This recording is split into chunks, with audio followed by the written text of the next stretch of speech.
春がやってきた日のことを覚えている？また今年も春がやってきた。誰が教えたわけでもないのに、木々には新芽が出始めて、花たちはつぼみを柔らかく膨らませる。虫たちも暖かな陽気に目を覚ましたみたい。春の眩しい香りをまといながら、花から花へと漂い踊り始める。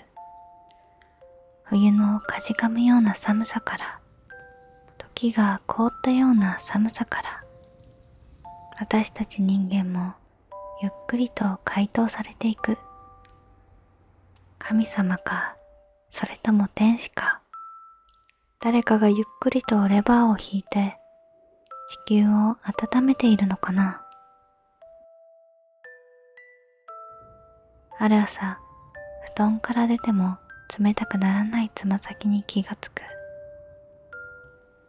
温かいコーヒーより冷たいトマトジュースが飲みたくなる。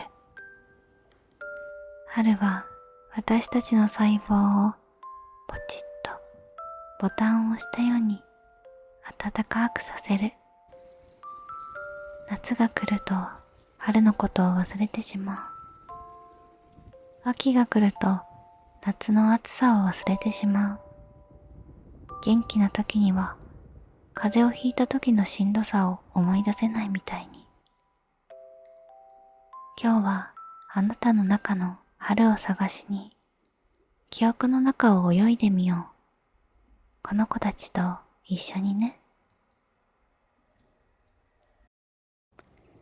桜は可憐で、だけどたおやか。小さな花の集まりが連なって、たゆたゆと風に揺れる姿は、お揃いのお洋服を着た小さな女の子たちが、連れ立って楽しげに遊んでいる様子に見える。淡いピンクのワンピースを着た少女たち。葉っぱのフレディみたいに、花の一つ一つが可愛い女の子で、ひそひそお話ししてるんじゃないかしら。きっと、人のいない真夜中には、みんなで楽しく合唱しているはず。だから、桜の前を通るときは、花歌を歌ってあげるといいの。一年越しに咲いた桜たちは、きっと最近の歌を知りたいでしょうし、歌のレパートリーを増やしたいでしょうから。こちらの桜はどうかしら。一つのお花が丸くって大きくってぼんぼりみたい。なんとも可愛い姿です。これは八重桜。青空に少し濃いピンクがよく映えますね。お花はソメイヨシノより花びらがフリフリでフリルがたっぷりついているみたい。バレエのチュチュみたいにも見えます。真ん中には黄色いくるみボタンをプチッと縫い付けたみたいなかわいい花芯。それにしてもこの丸い形、お抹茶みたいなちょっぴりくすんだ葉っぱの色。こうしてぼんやり見ていると桜餅に見えてきませんか？私はいつも八重桜を見ると桜餅を思い出すんです。たくさんの桜餅が実っている木々のよう。美味しいものが増えるのも春のいいところです。春といえばみんな何色を思い浮かべますか？桜のピンク色、チューリップの赤色。私は明るい黄色を思い浮かべます。ひよこみたいな、卵みたいな、かわいいかわいい黄色。花粉のような黄色。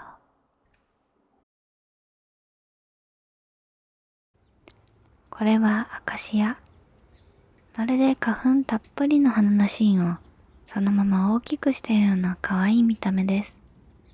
コップを洗うブラシのようにも見えますか？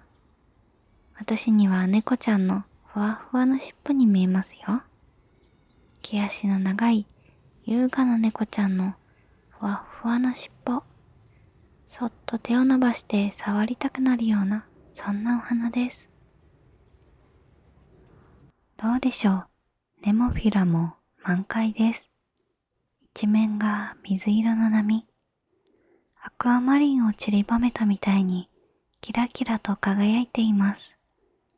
春の王様がいるならば、きっと宮殿の寝室にはネモフィラの絨毯を敷きましたよ。だってこんなに柔らかく風に揺れるんですもの。きっと一歩踏み出すごとに足首を気持ちよくくすぐるでしょう。そして水面に足を浸したみたいに涼しいんじゃないかしら。きっと春の女王様もお気に召すでしょうね。そうそう、もみじといえば秋ですけれど、私は春のもみじも好きなんです。どうですか？これがもみじの木です。春のもみじは色鮮やかで若々しい印象じゃないですか？子供がクレヨンや色鉛筆で塗ったような黄緑色でしょ？秋のもみじは成熟して落ち着いた雰囲気ですけれど、春はこんなに晴れやかで若々しくてみずみずしいんですよ。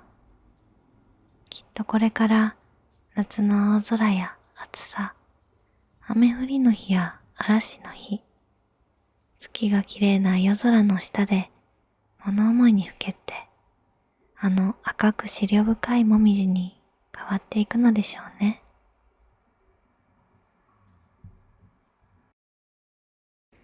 ここにはチューリップが咲いています。チューリップを作ったのは誰かしら。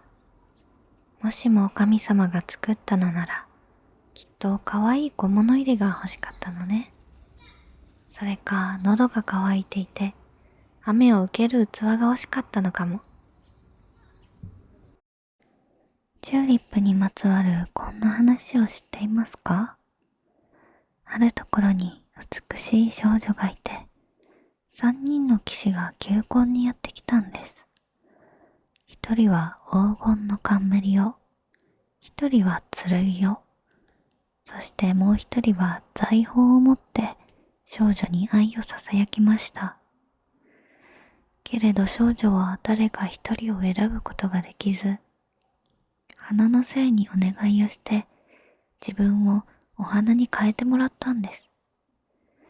王冠は花に、剣は葉っぱに、財宝は球根に変わりました。それが今のチューリップなんですよ。心優しい少女と花の精はいつまでも仲良しです。だからほらね、チューリップの花を揺らしたり覗いたりするときには気をつけなくっちゃいけません。チューリップの花の中には花の精が眠っていることがあるんですから。